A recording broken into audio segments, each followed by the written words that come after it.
Olá a todos, sejam bem-vindos mais uma vez ao projeto Estudando em Casa com o professor Jorge Formiga, num curso de equações diferenciais de segunda ordem, parte 2. Em especial, vou tratar aqui das equações diferenciais ordinárias lineares homogêneas com coeficientes constantes. O nome é muito grande, mas não se assuste. É um método muito simples e uma equação muito reduzida da sua forma geral e simples para se encontrar a solução.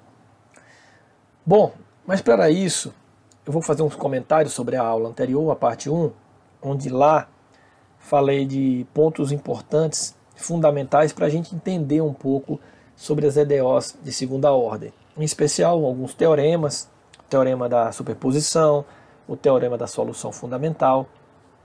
Mas eu quero que vocês entendam que uma EDO, de uma forma geral, na aula passada eu mostrei que ela divide em lineares e não lineares. Na aula de hoje, vou tratar com vocês das lineares homogêneas, né? Que na aula anterior eu identifiquei para vocês que as lineares homogêneas, ou melhor, as diferenciais homogêneas, elas ocorrem quando o f de x é igual a zero, né? Ok? Quando o f de x é igual a zero, essa equação diferencial 1, ela é dita uma equação diferencial de segunda ordem homogênea. Lembrando, vocês não podem confundir a definição de equação diferencial homogênea aqui com a vista lá em homogênea de primeira ordem, ok? Aqui a homogênea, EDO homogênea de segunda ordem, ocorre quando f de x é igual a zero. Importante lembrar aqui que uma solução para uma equação do tipo 1, sem ser homogênea, né, nessa forma geral aqui, ela é uma equação que requer a descoberta, né, de duas soluções, né? Ou seja, encontrar a solução para a equação EDO1, onde yx é nossa incógnita, aqui é a derivada dela, né, aqui é de segunda ordem, esses a's são polinômios, né, e o f de x são polinômios. Encontrar essa solução, vimos na aula anterior que precisamos encontrar primeiro a solução para o caso homogêneo, ou seja, quando f de x é igual a zero, depois encontrar uma solução particular e somar as duas. A solução particular é a solução quando f de x é diferente de zero. Então, a combinação das duas, ou seja, a soma dessas duas soluções, também é uma solução. E isso foi garantido na aula anterior pelo princípio da superposição. Vimos na aula anterior que a solução para EDO, para essa EDO1, é um espaço vetorial de dimensão 2, né? Ou seja,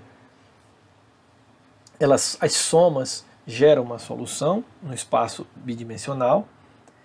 Acabei de falar que a solução que vamos ter que encontrar uma homogênea, né? Essa homogênea dependerá de duas soluções, chamaremos aqui de y1 e y2, né? Então a homogênea nos dará y1 e y2 linearmente independentes, ou seja, quer dizer que y1 e y2 obrigatoriamente não pode ser uma múltiplo escalar da outra. Ok? Então, recordar esses pontos aí vai nos ajudar a entender um pouco sobre a busca da solução para uma específica EDO de segunda ordem. Que aqui vamos tratar apenas da linear homogênea com coeficientes constantes. Então, a EDO, escrita aqui na forma 1, se ela é homogênea, então isso passa a ser zero, o nosso f de x passa a ser zero. Se tem coeficientes constantes, os AIs aqui, né, esses A2, A1, A0, passam a ser constantes, não são mais polinômios. A, B e C. As derivadas aqui eu só fiz mudar a sua notação, né? Mas as derivadas se prevalecem. Linear significa que nós não temos aqui dentro da nossa EDOR2 produtos, ou no lugar do y aqui, podemos ter um seno de y, né? Ou um produto entre y e y', não temos. Ou seja, essa equação é simplesmente linear, homogênea, com coeficientes constantes, onde A, B e C pertencem aos reais, e o A obrigatoriamente tem que ser diferente de zero, né? Porque se o A for igual a zero, deixaremos de ter uma equação de segunda ordem. Pois bem, então guardem que a EDO a ser tratada na aula de hoje é essa EDO aqui. Então, aqui se segue alguns exemplos de EDOs com coeficientes constantes, ok? E homogêneos, né? F de x é zero, o produto do y aqui é uma constante, aqui entende-se que é 1, aqui são constantes, né? Ok? Então aqui são típicas EDOs de segunda ordem, lineares, homogêneas, coeficientes constantes. Pois bem, e a solução? Como é que resolvemos uma equação desse tipo? A ideia por trás é o seguinte: transformaremos nossa EDO, equação 3 aqui, ou melhor, transformaremos não, utilizaremos um operador diferencial, onde essas derivadas aqui serão substituídas pelos operadores, né? Diferencial lambda, né? Esse lambda está invertido aqui. No momento que fazemos isso, vamos obter uma equação característica. É através dessa equação característica que buscaremos nossos lambdas. Quem são esses lambdas? Né? Quem são esses lambdas? E esses lambdas nos permitem encontrar soluções y1 e y2, como eu já disse lá atrás. De que forma isso é feito? Só uma questão aqui: esses lambdas aqui, eles são autovalores associados, né? Ok? Então, ao encontrar nas entrelinhas os lambdas autovalores, essas soluções seriam autovetores associados aos autovalores. Como nós estamos tratando aqui de uma equação diferencial de segunda ordem, ela vai nos permitir encontrar duas soluções, através de um lambda 1 e um lambda 2, que são autovalores da equação 3. Ok? Vejamos como isso pode ser feito. Bom, já sabemos de antemão que uma solução para a EDOR 3 é dessa forma. Já sabemos de antemão, só colocar ela aqui. Então, do tipo exponencial, onde esse lambda aqui é a nossa questão a ser entendida, né? De que forma esse lambda funciona para uma EDOR de segunda ordem, de que forma esse lambda nos permite obter essa solução. Bom, se esse y é a solução da equação 3, como é que se testa uma solução? Derivando duas vezes e colocamos aqui, derivamos uma vez e colocamos aqui, e o y aqui colocamos o próprio. Então, derivando essa expressão, ou seja, uma derivada de uma exponencial, esse lambda é a derivada dessa exponencial aqui, então fica lambda vezes exponencial de lambda x. Se eu derivar mais uma vez, eu vou ter a derivada segunda, que já tenho lambda vezes a derivada da exponencial de lambda, que vai ser lambda vezes lambda exponencial de lambda x. Uma vez que eu já tenho a derivada segunda e a derivada primeira e o nosso y aqui, eu vou substituir na equação 3. Fazendo isso, eu vou ter a derivada segunda, b derivada primeira, c, y. Está aqui. Colocando o fator comum em evidência, ou seja, o a exponencial de lambda x em evidência, eu vou ter essa seguinte equação. Quando é que esse produto vai ser zero? Esse produto será zero quando isso for zero ou isso for zero. A exponencial nunca vai ser zero. Logo, isso permite garantir que isso daqui será zero. Ou seja, esta equação 3 aqui, ou melhor, a equação em verde aqui, ela foi construída com base nessa equação 3. E ela é chamada de equação característica da equação 3. Guarde bem essa informação. Então, o que é uma equação característica? É uma equação onde, com base na sua EDO, com coeficientes constantes, nós trocamos aqui os nossos derivadas pelo operador lambda. Então, o que eu fiz aqui foi mostrar por que isso é possível, né? Porque esse lambda apareceu de acordo com minha solução, já pré-estabelecida e conhecida. Então, o que eu quero dizer é que resolver essa equação característica é um caminho para encontrar a solução da EDOR 3. Entenda que aqui é uma equação, um polinômio de grau 2, e vai sair daqui dois lambdas, lambda 1 e um lambda 2, ou lambda linha, ou duas linhas, enfim. Vou chamar aqui de lambda 1 e lambda 2, porque aqui eu tenho uma equação de segunda ordem, não é mais uma equação diferencial, porque nós estamos resolvendo essa equação com base nesse operador aqui, ó. Pois bem, qual o próximo passo? Saber quem são esses lambdas. Como isso aqui é uma equação de segundo grau, então nada mais do que usar as raízes dela através Bhaskara, né? Chegamos a lambda 1 e lambda 2, a fórmula comum que todo mundo já conhece, menos b mais ou menos raiz de delta, né? Tudo isso aqui é o nosso delta. Isso aqui é o nosso delta, né? Com isso, já sabemos de antemão que nós temos três possibilidades de solução para lambda, né? Os lambdas podem ser iguais, os lambdas podem ser diferentes, ou os lambdas podem ser complexos, de acordo com essa equação aí, com base no delta, né?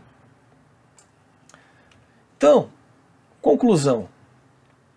Como eu supus que a solução conhecida era uma exponencial de lambda x, e lá na primeira aula já sabemos que a solução de uma equação homogênea ela é dada por uma combinação de soluções, né? Um y1, aqui um y2, tá, gente? Desculpa. Aqui é um y2, né? Onde y1 e y2 são equações do tipo exponencial, como já sabemos. Então, o que é que diz lá o princípio da superposição lá na aula 1? Se y1 é solução e y2 é solução, então a combinação linear das duas também é uma solução. Também vai ser uma solução. Onde C1 e C2 são constantes de integração. Aqui, essa solução, y1 dependerá do lambda 1 e o y2 dependerá do lambda 2. Está aqui, né?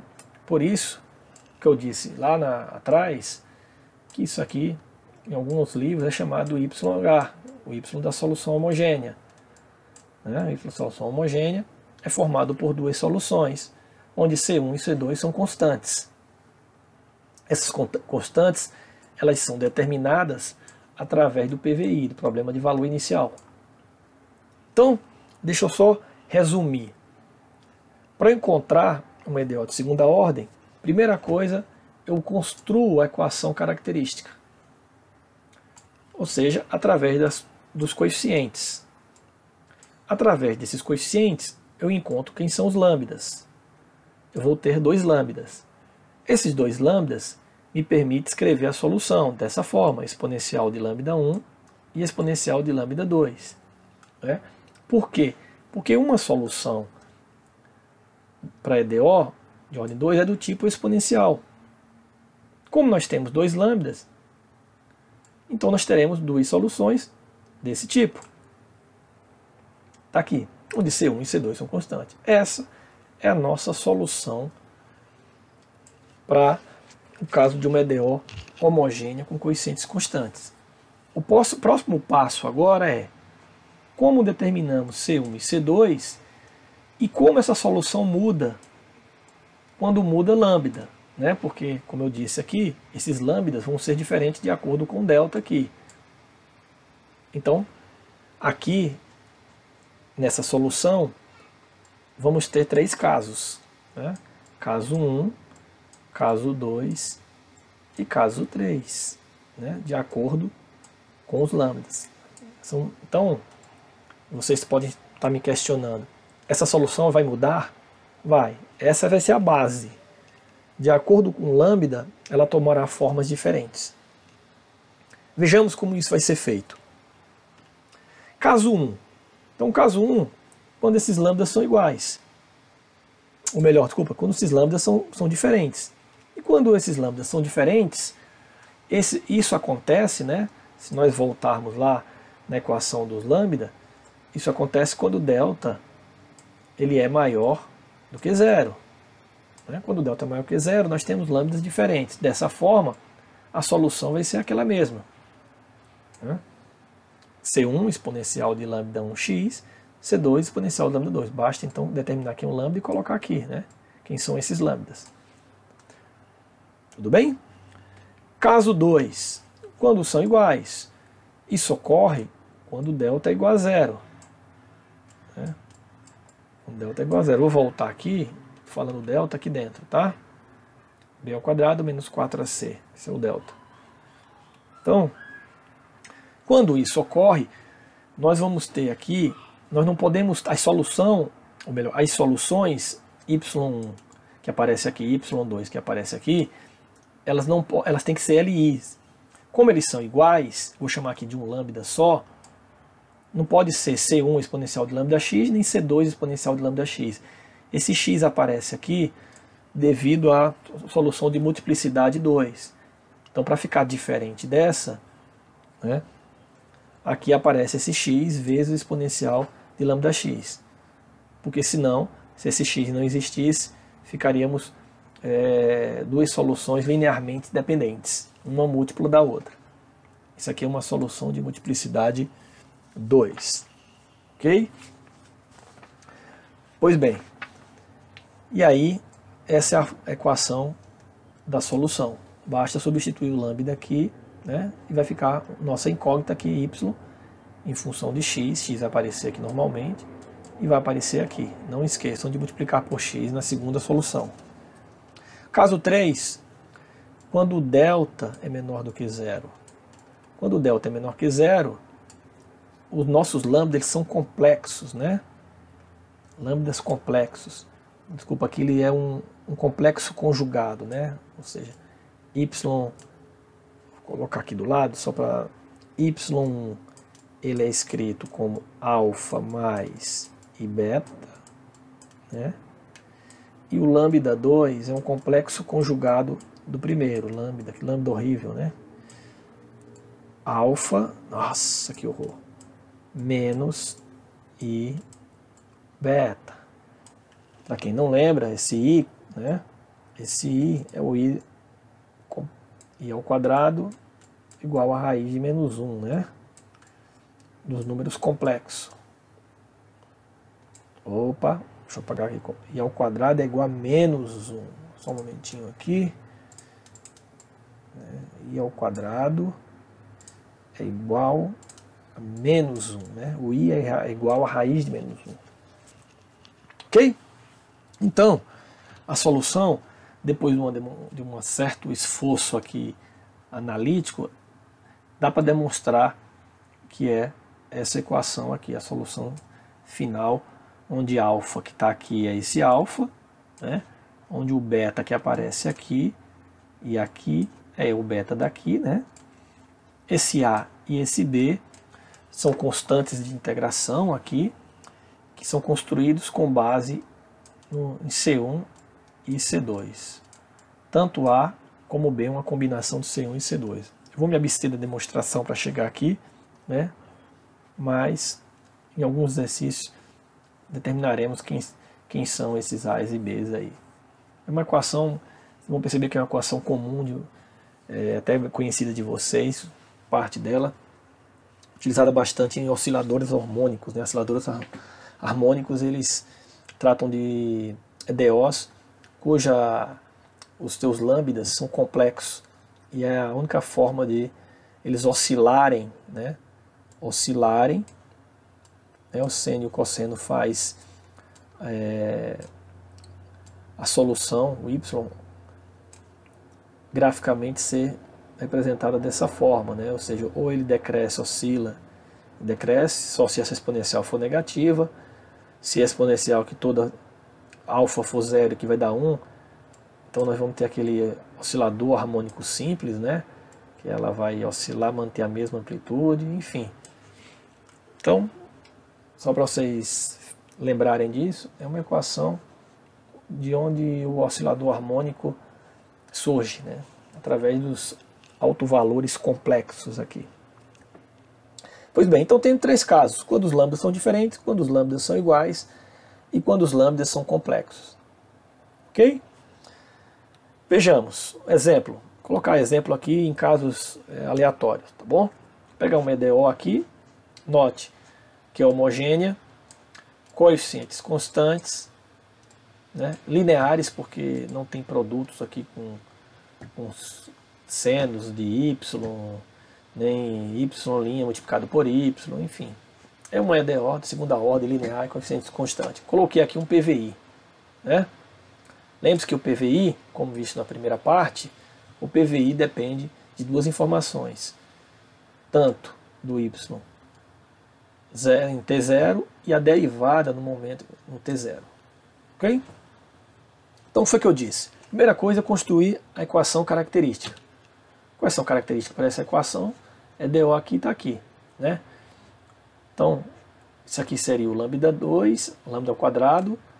Aqui seria 2 y' passa a ser lambda, né? Menos 3 e retira o y, ele não entra na nossa equação característica. Então, essa é a equação característica da EDO, onde A aqui vale 1, né? A vale 1, B vale 2 e C vale menos 3. Sabendo disso, vamos colocar na nossa equação para determinar o lambda lá, né? Menos B, então fica menos 2, mais ou menos raiz de delta, né? B ao quadrado, 4, menos 4AC, mas com menos daqui, com menos 3, passa a ser mais aqui, né? Esse mais vem do menos da fórmula com menos 3 aqui. Sobre 2A, aqui nós vamos ter 4 mais 4 vezes 3, 12, 12 mais 4, 16, raiz quadrada de 16, 4. Então 4 menos 2, então vai dar 2 dividido por 2 dá 1. Então lambda 1 vale 1. Da mesma forma aqui, só mudando o sinal, nós vamos ter menos 6 sobre 2. Tirando esse 2 aqui do denominador, então o lambda 2 aqui, tinha errado aqui, né? Fica menos 2 menos 4 dá menos 6. Menos 6 dividido por 2 dá menos 3. Então, sabendo quem são meus lambdas, né? Sabendo quem são meus lambdas, eu tenho lambda 1 e lambda 2. Sendo como os lambdas são diferentes, a minha solução geral vai ser dessa forma, né? Lembra que aqui é o lambda 1 e aqui é o lambda 2.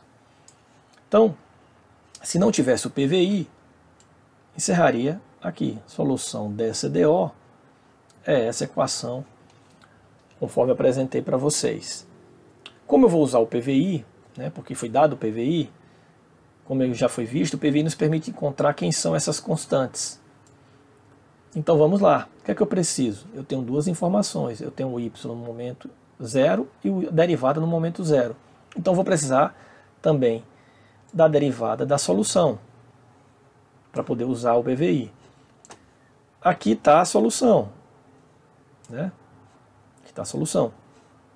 Aqui está a derivada da minha solução. Basta derivar, né? A derivada C1 é constante, a derivada exponencial de x é a própria, né? A derivada da exponencial de menos 3x é menos 3, o C2 está aqui, né? Vezes C2 exponencial de menos 3x. Então, está aqui a minha solução e a derivada da solução. Agora eu posso aplicar o x igual a zero. Aplicando o x igual a zero aqui e o x igual a zero aqui, em toda a equação, né? Vai ficar zero aqui, 0 aqui, 0 aqui, 0 aqui. Então a exponencial de 0 aqui vai dar 1, exponencial de 0 aqui vai dar 1, exponencial de 0 dá 1 e exponencial de 0 dá 1. Só uma pequena correção, aqui é menos 3, tá? Isso aqui é só apenas menos 3, não tem esse 2 aqui embaixo não. Desculpa mais uma vez. Então, porque essa equação ela vem daqui, ó. Então dessa forma, vai ficar C1 mais C2 igual a 1. E aqui fica C1 menos 3C2, outra equação. Então aqui é um sisteminha de equações, onde eu tenho que determinar quem é C1 e C2. Jogando para outra tela, esse sistema aqui, né? C1 é C2 igual a 1 e C1 menos 3C2, eu tenho da primeira equação que C1 é igual a 1 menos C2. Substituindo essa aqui, né, temos 1 menos C2 menos 3C2. O qual daqui, jogando esse 1 para cá, vai ficar menos 1, né? E depois multiplica tudo por menos 1. E somando aqui vai ficar C2 mais 3C2. É 4C2, né? 4C2 igual a 1. Ou seja, C2 é 1/4. Se C2 é 1/4, posso colocar aqui. Logo, C1 vai ser 1 menos 1/4, igual a 3/4. Logo, obtemos C1 e C2. Ao determinar C1 e C2, voltamos para a nossa solução, escrita lá atrás. Mais uma vez, esse 2 não tem, né? É a menos 3x. Logo, colocando o C1 aqui, 3/4 aqui e 1/4 aqui, a nossa solução particular para a EDO pedida é essa expressão que vocês estão vendo destacada de azul aqui, né? Pois bem, gente, esse é o primeiro exemplo que eu escolhi para vocês, para o caso onde os lambdas são diferentes. Outro caso aqui, né, EDO de segunda ordem homogênea, coeficientes constantes. Qual é a equação característica, né? Então eu tenho aqui lambda 2, aqui eu tenho lambda, e quando eu tenho apenas a incógnita y, não precisa colocar o lambda aqui. Então está aqui minha equação característica. Da equação característica, o meu A vale 1, meu B vale 4 e o meu C vale 7. Jogando na equação dos meus lambdas, né? Note que aqui eu vou ter um lambda, um delta negativo, né? Um delta negativo, ou seja, aqui vai ser uma solução complexa. Outro caso, eu também não pedi PVI, né? Não tem PVI nenhum. Com delta menor que 0, eu já sei que vão ter altos valores complexos. Aqui eu vou ter 7 vezes 4, 28, 16 menos 28, é isso? Vai ficar 12. 16 menos 28 vai ficar 12, então vai ficar menos 12 aqui dentro, raiz de menos 12.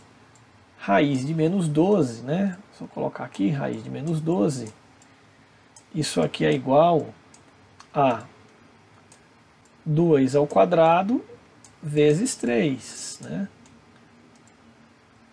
Menos, né? Do menos 12. Tirei 2 ao quadrado, da raiz ficou 2. tirei, aí ficou raiz de menos 1, né, vezes raiz de 3. Raiz de menos 1 é igual ao nosso i. Né? Raiz de menos 1 é i. Então, por isso que apareceu o i, raiz de 3, né? E esse 2 que tinha aqui, ele vai se cancelar com 2 de baixo, e o 4 que vai aparecer aqui também cancela com 2 de baixo. Por isso que fica o complexo conjugado mais e menos, né? Já na forma simplificada. Tá aí o lambda 1 e o lambda 2. Aqui, só lembrar que o número complexo é escrito alfa, né, mais ou menos e beta, que é os dois alfas, ou os dois lambdas que são conjugados, né, um é mais e o outro é menos. Então alfa aqui vale menos 2 e beta igual a raiz de 3. Dessa forma já sabemos como é a solução. Né? Solução quando os lambdas são complexos tem essa definição. Substituindo os lambdas aqui, né, lambda, ou melhor, desculpa, o alfa aqui que é menos 2 e os betas raiz de 3, a solução para a nossa EDO é essa daqui. Lembrando que se eu tivesse o PVI, eu colocaria aqui, né, derivava também essa expressão da forma que eu fiz anteriormente. E acabávamos descobrindo o valor de A e o valor de B. Ok? Vamos para o último caso, né? Último caso em que os lambdas provavelmente são iguais, né? Aqui está a equação característica da minha diferencial aqui, né? O PVI deu o PVI, colocando o lambda, calculando o lambda aqui, né? B ao quadrado menos 4 vezes A vezes C sobre 2A. Note que isso aqui vai zerar, ou seja, delta igual a zero. Se delta é igual a zero, os lambdas são iguais. Né? Aqui zero fica menos 2 dividido por 2, igual a menos 1.